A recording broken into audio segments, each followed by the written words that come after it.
CM ಸಿದ್ದರಾಮಯ್ಯನವರ ಬಗ್ಗೆ ಇರುವಂಥ ಒಂದು ಹೆಗ್ಗಳಿಕೆ ಏನು ಗೊತ್ತಾ, ಅವರೊಂದು ಮಾತನ್ನು ಎಲ್ಲರ ಮುಂದೆ ಹೇಳ್ತಾರೆ. ನಾನು ವಿರೋಧ ಪಕ್ಷದ ನಾಯಕನಾಗಿದ್ದಾಗ ನನ್ನ ಕೆಲಸ ಮಾಡಿಸ್ಕೊಳ್ಳಿಕ್ಕೆ ಯಾವುದೇ ಕಾರಣಕ್ಕೂ ಕೂಡ ನಾನು ಮುಖ್ಯಮಂತ್ರಿಗಳ ಬಳಿ ಹೋಗಿಲ್ಲ, ಹೋಗೋದಿಲ್ಲ ಅಂತ ಹೇಳ್ತಾರೆ.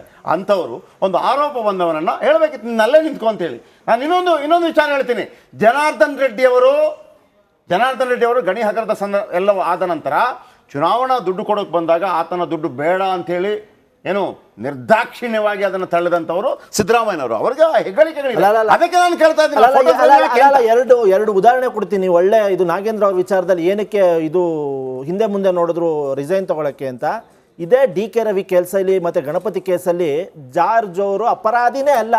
It was A fabricated story against mister George, Siddaramaiah, DK Shivakumar. CBI ಅವರೊಂದು ರಿಪೋರ್ಟ್ ಕೊಡ್ತಾರೆ, ಬಿ ರಿಪೋರ್ಟು. ನನ್ನ ಹೆಸರು ಬಂದಿದೆಯಲ್ಲ, ಸುಮ್ಮನೆ ಜನ ಮಾತಾಡ್ತಿದ್ದಾರೆ, ಇದು ಬಿಜೆಪಿ ಅವ್ರು ಮಾತಾಡ್ತಿದ್ದಾರೆ, ಆಪೋಸಿಷನ್ ಅವ್ರು ಮಾತಾಡ್ತಿದ್ದಾರೆ ಅಂತ.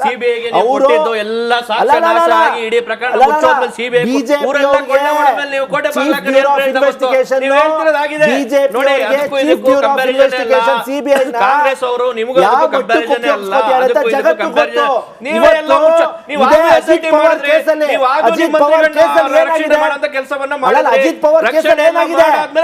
ದೇಶದ ಅತಿ ದೊಡ್ಡ ಹಗರಣ ಮಾಡಿರೋದು ಯಾರು? ಅಜಿತ್ ಪವಾರ್. ಮಹಾರಾಷ್ಟ್ರದಲ್ಲಿ ಅತಿ ದೊಡ್ಡ ಇರಿಗೇಷನ್ ಸ್ಕ್ಯಾಮ್ ಮಾಡಿರೋದು ಅವರು ಎತ್ತಿದ್ದಾರೆ. ಬಿಜೆಪಿಗೆ ಬಂದ ತಕ್ಷಣ ಅವ್ರನ್ನ ಕ್ಲೀನ್ ಮಾಡ್ಬಿಟ್ಟಿದ್ದಾರೆ.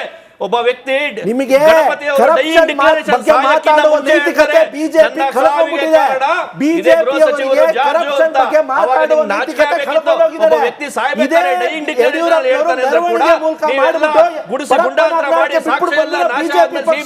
ಏನ್ರಿ ಸ್ವಾಮಿ ನೀವು ಅದೇನು ದೊಡ್ಡ ಹೆಗ್ಗಳಿಕೆ ತರ ಹೇಳ್ತಾ ಇದ್ದಾರೆ. ಅದಕ್ಕೂ ಇದಕ್ಕೂ ಸಂಬಂಧ ಇಲ್ಲ. ನೀವು ಏನಿದೆ ಸಮಂಜಸ ಅಂತ ಮಾತಾಡಿ. ಸಮಂಜಸ ಅಲ್ಲ. ನಿಮ್ಗೆ ಕರಪ್ಷನ್ ಬಗ್ಗೆ ಮಾತಾಡುವ ನೈತಿಕತೆ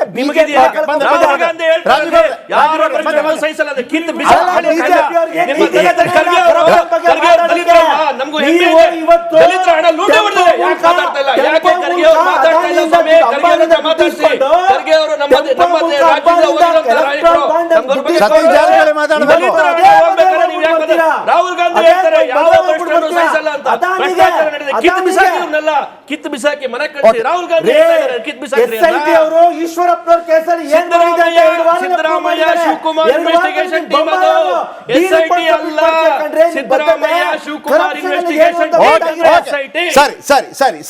ಸರಿ ರಾಜುಗೌಡರ ಬಳಿ ಬಂದೆ. ರಾಜುಗೌಡ್ರೆ, ಒಂದು ಮಾಹಿತಿಗಳು ಬರ್ತಾ ಇದೆ ಏನಪ್ಪಾ ಅಂತಂದ್ರೆ, ಶತಾಯಗತಾಯ ಕಾಂಗ್ರೆಸ್ ಸರ್ಕಾರವನ್ನು ಬೀಳಿಸಬೇಕು ಅಂತೇಳಿ ಈವನ್ HDK ಅವರ ಸಹಾಯವನ್ನು ಕೂಡ ಪಡೀತಾ ಇದ್ದಾರೆ.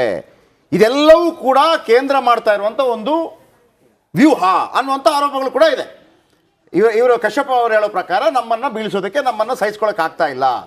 ಅವರು ಆ ರೀತಿ ಆರೋಪ ಮಾಡಿದಾಗ, ನಿಮ್ಮ ಮೇಲೆ ಆರೋಪಗಳು ಬಂದಾಗ, ಇಲ್ಲ ಇಲ್ಲಿ ಹಗರಣ ಆಗಿದೆ, ಅದಕ್ಕೆ ಇಂಥ ಉದಾಹರಣೆಗಳು ನಾವು ಕೊಡಬಲ್ಲೆವು ಅಂತ ಹೇಳಿದ್ರೆ ನಿಮ್ಮ ಬಳಿ ಏನು ದಾಖಲೆಗಳು? ಇಲ್ಲ ನೋಡಿ, ಇವೆಲ್ಲ ಕಪೋಲ ಕಲ್ಪಿತ ಮಾತುಗಳು. ಯಾಕಂದ್ರೆ ಇಶ್ಯೂ ಡೈವರ್ಷನ್ ನೋಡಿ, ಕರ್ನಾಟಕದಲ್ಲಿ 3 SIT ನಡೀತಾ ಇದೆ.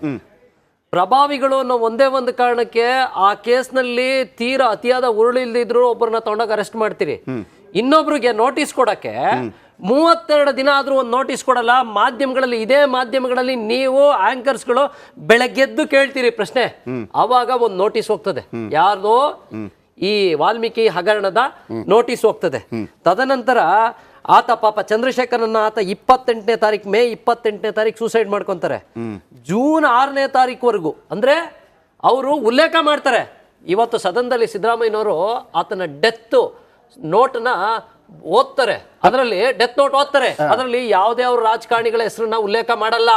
ಅಲ್ಲಿ ಡೆತ್ ನೋಟ್ ಅಲ್ಲಿ ಇದೆ ಅನ್ನೋದನ್ನ ಮಾಧ್ಯಮಗಳು ಈಗ ಆಲ್ರೆಡಿ ಎಲ್ಲರ ಮುಂದೆ ಅಲ್ಲ, ಡೆತ್ ನೋಟ್ ಅಲ್ಲಿ ಇವತ್ತು ಸಿದ್ದರಾಮಯ್ಯನವರು ಒಬ್ಬ ನೈತಿಕ ರಾಜಕಾರಣಿ ಆದ್ರೆ ಆ ಡೆತ್ ನೋಟ್ ಯಾವ ರೀತಿ ಓದಿದ್ರು ಅನ್ನೋದು ಸಮಾಜದ ಮುಂದೆ ಇಡ್ಲಿ.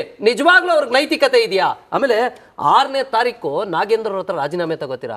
ಸ್ವಾಮಿ, ನಾನ್ ಕೇಳೋದಿಷ್ಟೇ. ಒಬ್ಬ ನೀವ್ ಹೇಳ್ತೀರಿ, ನಾನು ಒಂದು ಕಾಲದಲ್ಲಿ ಕುರಿ ಕಾಯ್ತಿದ್ದೆ, ನಮ್ಮ ಅಪ್ಪ ನನಗೆ ಒಳ್ಳೆ ಬಟ್ಟೆ ಕೊಡ್ಸೋಕ್ಕಾಗ್ತಿರಲ್ಲ, ಒಂದು ಚಡ್ಡಿ ಇರಲಿಲ್ಲ ನನಗೆ ಅಂತ, ಇವೆಲ್ಲ ತುಂಬ ಹೇಳ್ಕೊಂಡಿದ್ದೀರಿ.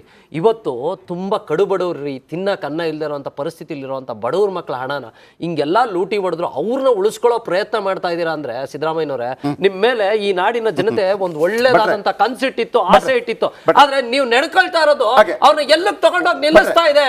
ಒಂದ್ಸತಿ ಆತ್ಮವಿಮರ್ಶನೆ ಮಾಡ್ಕೊಳ್ಳಿ. ಮಾತಾಡಿದ್ರು, ಏನೂ ಇದಿಲ್ಲದ ಜಾರ್ಜ್ ವಿಚಾರಗಳು ಒಂದೇ ಒಂದು ನಿಮಿಷ ಸಿದ್ದರಾಮಯ್ಯನವರು ಪ್ರೆಸ್ ಮೀಟ್ ಅಲ್ಲಿ ಒಂದು ಉಲ್ಲೇಖ ಮಾಡ್ತಾರೆ, ಡ್ರಾಯಿಂಗ್ ಮಾಡಿರೋರು ಡಿಸ್ಪಸ್ ಮಾಡಿರೋ ಅಧಿಕಾರಿಗಳು ಮಾಡಿರೋ ಅಂತ ಮಿಸ್ಟೇಕು ಅಂತ. ಸೊ ಅಂದ್ರೆ ಅಲ್ಲಲ್ಲ, ನಿಜವಾಗ್ಲೂ ನೀವು ಒಬ್ಬ ಪ್ರಬುದ್ಧರು 14 ಫೈನಾನ್ಷಿಯಲ್ ಬಡ್ಜೆಟ್ ಮಾಡಿದಿರಿ, ನೀವು ಡ್ರಾಯಿಂಗು ಡಿಸ್ಪಸ್ ಮಾಡೋ ಅಂತ ಅಧಿಕಾರಿಗಳನ್ನ ನಿಮ್ ಕಂಟ್ರೋಲ್ ಅಲ್ಲಿ ಇಟ್ಕೊಳಕ್ ಆಗ್ತಾ ಇಲ್ಲ ಅಂದ್ರೆ ನಿಮ್ಗೆ ಯಾಕೆ ಸ್ವಾಮಿ ಅಧಿಕಾರ? ಅಲ್ಲಲ್ಲ, ನಾನ್ ಕೇಳೋದೇನ್ ಗೊತ್ತಾ, ನಿಮ್ಗೆ ಅಧಿಕಾರ ಕೊಟ್ಟಿದ್ದಾರೆ ಜನ. ಈಗ ನಾವ್ ಬಿಡಿ, ನಾವಿಲ್ಲಿ ಪ್ಯಾನಲ್ ಡಿಸ್ಕಷನ್ ಮಾಡ್ತಾ ಇರೋದು ಯಾವ್ದೋ ಒಂದು ಪಕ್ಷ ವಹಿಸ್ಕೋತೀವಿ ಅಂತ ಅಲ್ಲ, ನಾನು ಜನಸಾಮಾನ್ಯ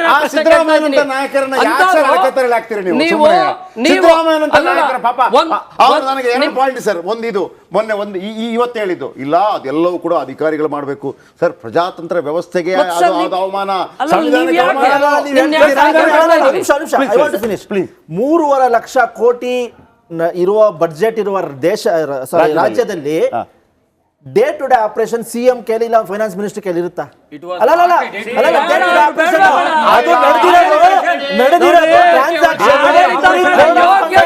ಡ್ಯೂರಿಂಗ್ ಕೋಡ್ ಆಫ್ ಕಂಡಕ್ಟ್ ಯಾವ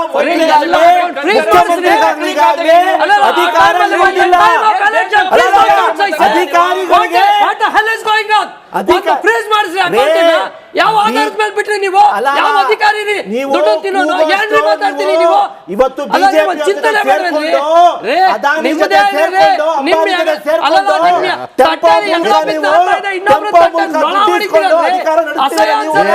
ನಿಮಗೆ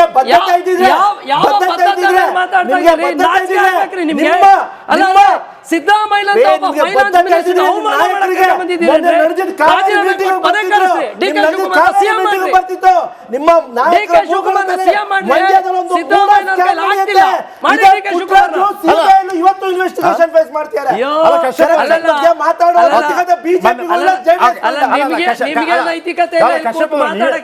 ನೀವು ಹೇಳ್ತಿರೋದೇನು? ನಮ್ಮ ಸೈಡಲ್ಲಿ ಆಗಿದೆ, ನಿಮ್ಮ ಟೈಮಲ್ಲೂ ಆಗಿದೆ.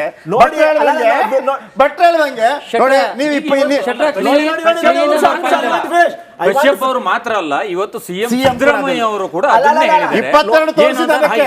22 ಜಾಸ್ತಿ ಮಾಡ್ತೀರಾ?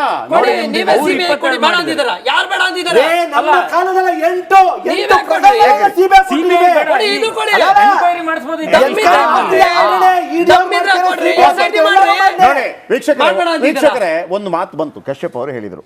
ಅಂದ್ರೆ ಜಾರ್ಜ್ ಅವರ ಸಂದರ್ಭದಲ್ಲಿ ನಾವು ಗಣಪತಿ ಅವರ ಆತ್ಮಹತ್ಯೆ ಮಾಡಿಕೊಂಡಾಗ ಡಿ ಕೆ ರವಿ ಅಲ್ಲ, ಸಿಬಿಐಗೆ ಹೋಯ್ತು, ಕ್ಲಿಯರ್ ಆಗಿ. ಇನ್ನೊಂದು ಎಕ್ಸಾಂಪಲ್ ಕೊಡ್ತೀನಿ, ಟೈಮ್ ಇದೆ. 8 ಕೇಸ್ಗಳನ್ನು ಕೊಡ್ತಾರೆ. ನಾನು ಅಪ್ರಿಷಿಯೇಟ್ ಮಾಡ್ತೀನಿ ಸಿದ್ದರಾಮಯ್ಯನವರನ್ನ. ಬಿಜೆಪಿ ಕಾಲಾವಧಿಯಲ್ಲಿ ಒಂದೇ ಒಂದು ಹೋಗಿಲ್ಲ ಸಿಬಿಐಗೆ. 8 ಕೇಸ್ಗಳನ್ನು ಸಿಬಿಐ ಕೊಡ್ತಾರೆ. ಈಗ ಆ ಹೇಳಿಕೆಯನ್ನು ತಪ್ಪಾಗಿ ನನಗೆ ಎಷ್ಟು ಭಯಹಟ್ಟಿದೆ ಅಂತಂದ್ರೆ, ಚಂದ್ರಶೇಖರ ಹೇಗೆ ಬರೀತಾರೆ ಅಂತಂದ್ರೆ, ಸರ್ 50 ಕೋಟಿಯನ್ನು ಶಿವಕುಮಾರ್ ಎನ್ನುವರು ಯಾರೋ ಸಹಿ ಹಾಕಿ ತಗೊಂಡ್ಬಿಟ್ಟಿದ್ದಾರೆ, ಶಿವಕುಮಾರ್ ಅನ್ನೋ ಪರ್ಸನೇ ಇಲ್ಲ ಅಲ್ಲಿ, ತಗೊಂಡ್ಬಿಟ್ಟಿದ್ದಾರೆ ಅಂತ. ಯಾರ ಬಳಿ ಹೋಗ್ತಾರೆ? ಪದ್ಮನಾಭ ಬಳಿ ಹೋಗ್ತಾರೆ. ಪದ್ಮನಾಭ ಅವರು ಅದನ್ನು ಡೆತ್ ನೋಟಲ್ಲಿ ಬರೀತಾರೆ. ಪದ್ಮನಾಭ ಅವರ ಬಳಿ ಹೋದೆ, ಪದ್ಮನಾಭ ಅವರು ನಾಗರಾಜ್ ಎಂಬುವರಿಗೆ ಫೋನ್ ಮಾಡಿ ಸ್ಪೀಕರ್ ಆನ್ ಮಾಡಿಸಿದ್ರು. ಆಗ 1 ವಾರ ಕಾಯಿರಪ್ಪ ಅಂತ ಹೇಳಿದ್ರು ಅವರು. ಅಲ್ಲಿಂದ ನಾನು ದದ್ದಲ್ ಬಳಿಗೆ ಹೋದೆ, ಸಚಿವರ ಒತ್ತಡ ಇದೆ, ಅದನ್ನು ಬರೆದಿರ್ತಾರೆ ಅವರು. ಸಚಿವರ ಒತ್ತಡ ಇದೆ, ಸಚಿವರ ಕಡೆಯಿಂದ ನಾಗರಾಜ್ ಅನ್ನೋರು ಫೋನ್ ಮಾಡಿದ್ರು. 1 ವಾರ ಭಯ ಆಯಿತು ನನಗೆ. ನಾನು ದದ್ದಲ್ ಅವರ ಬಳಿ ಓಡಿ ಹೋದೆ, ದದ್ದಲ್ ಅವ್ರಿಗೆ ವಿಚಾರ ಹೇಳಿದೆ, ಸರ್ 50 ಕೋಟಿ ಕಾಣೆಯಾಗಿದೆ. ಆಮೇಲೆ ಯಾರ್ಯಾರು ಅಂದ್ರೆ ಶಿವಕುಮಾರ್ ಹೆಸರೇ ಇಲ್ಲ. ಆಗ ಅವ್ರು ಹೇಳಿದ್ರು 2 ದಿನ ಕಾಯಿರಪ್ಪ.